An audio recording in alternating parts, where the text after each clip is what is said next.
Now I have all of my tiles ready to go into the Festival Mini Mosaic block.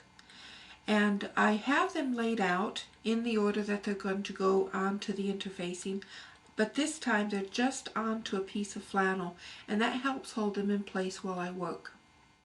I'm going to start by laying out my mini mosaic tiles according to our 1.5 inch grid sheet, which comes with our patterns. I put that onto the ironing surface, and then I overlay it with a piece of fusible interfacing. In this case, the fusible interfacing is just a little bit larger than the block is, and the glue side of the interfacing is facing up, and I'm simply going to secure that to my ironing surface with a couple of pins. Okay, I'm going to start transferring my mini mosaic tiles in place, and what I do is I take the tiles and put them onto the interfacing, making sure that I just get them inside of the grid square that's showing through the interfacing. And I'm going to actually place 2 whole rows of these mini mosaic tiles before I start ironing them in place. I've positioned my first 2 rows of tiles, and now I'm going to simply start ironing them in place. And I like to just use the tip of the iron, and particularly like to touch the bit where 4 of the tiles meet, because that's really a nice place to make sure everything's secure. Don't worry too much whether the tiles are very secure at this stage, because we will be ironing it from the other side as well. Now, if you make a mistake in positioning the tiles, it's not a big deal, because you simply reheat them and peel them off. For example, this tile here is a little bit wonky, and I can just reheat it with my iron, peel it off of the interfacing, and reposition it. And I'm just trying to get it nice and centered into that square on the grid. By the way, the grid is actually specially designed so that that line on the grid should just show between your tiles. That makes it to where you can accommodate the stitching afterwards.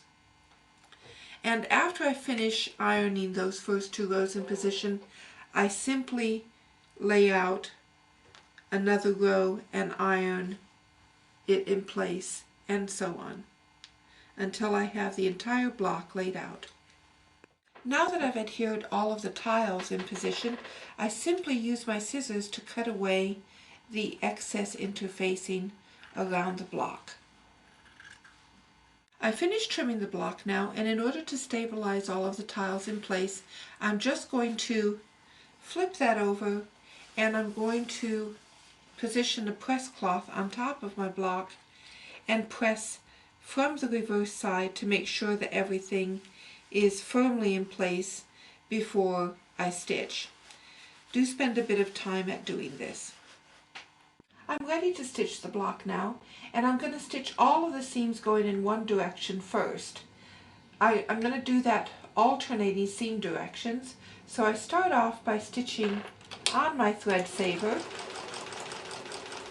and then simply folding along the edge of the tiles and stitching using my 1/4 inch seam allowance. Let me just trim my thread saver off.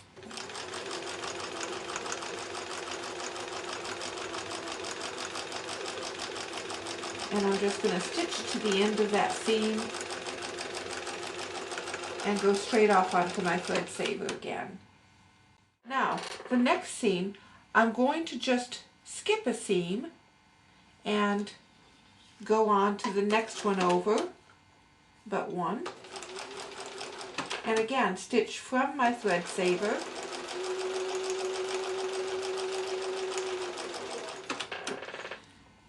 onto my seam, snip my thread saver away,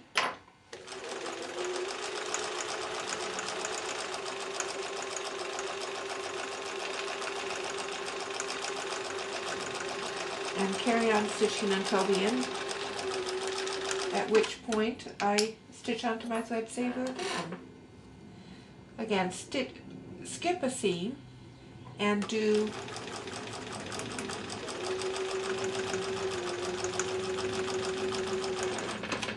the alternate seam. And you see now I've stitched every other seam starting from this end and going to this end.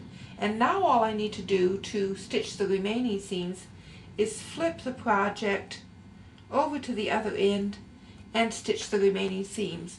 So I've actually sewn each one of those in alternating directions, every other one in an alternating direction.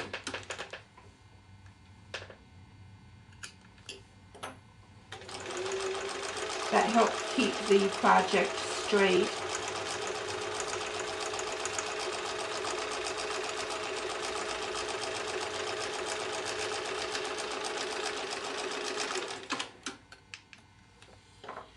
And now I have my last seam in that direction.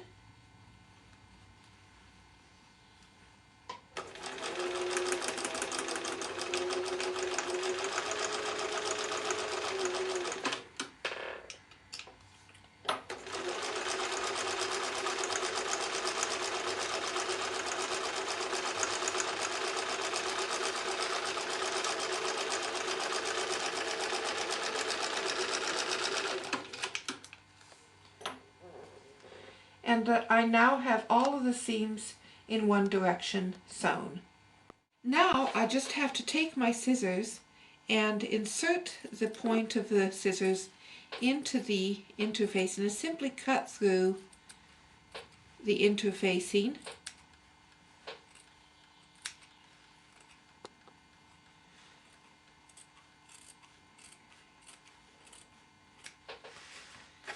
And then after I finish doing that, I'm going to press my seam allowances open just with the tip of the iron.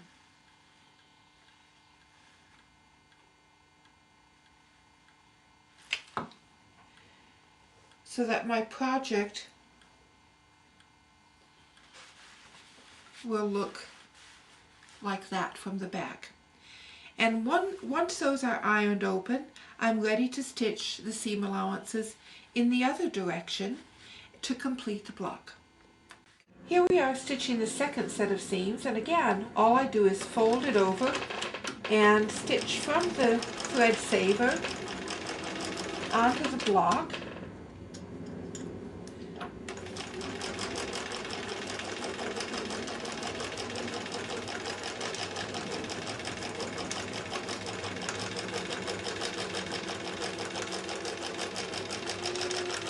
And then back onto the thread saver at the end of the seam. And again, I'm going to alternate every other seam as I did before.